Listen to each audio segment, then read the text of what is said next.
başayı, yol жүрüp geldim atayı. Жалынға салсаң өзің салды, жарыкер güzel sıpayı. Күнігің қызыл başayı, мен көргөнү келдім атайы. Büyütkö салсаң өзің салды, көркөмдү güzel sıpayı.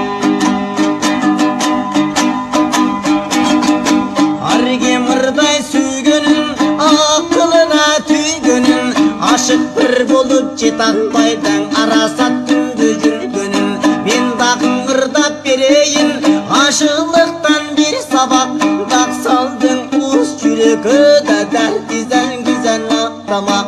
Kürdölü caştın işeken, küsödüm suyu çarbakın. Aman atcanğa delektetmen, aşıklık gülün karmadım. Hanı şol güldü değişkemen, güzeldiniz de barkamın. Bulaktan görüp çak düştemen, buldum da yava salgamın. Gördüm dalay urunu, geçtim daran ulunu. İzdep bir geldin güzel kızdım, ışkıdar sende sulunu. Tanıvaysın sen meni, tarpi kılat el seni. Tanışalı şul dildin oy, tertiptü güzel gel biri. Kıyılanı gördüm kıdırıp, kara su menen çarvaktan. Kaş kirpigin dögülüp doy, karasam kumar tarkakkan.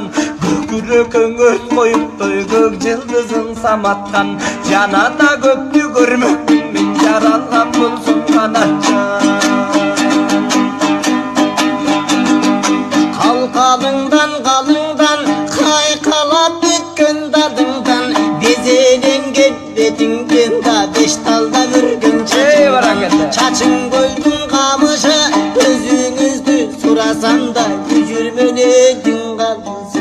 Soraganımdın sebebi, süyböy bir kişi gelebi. Sıfayının cayını da bilmey bir kişi gelebi.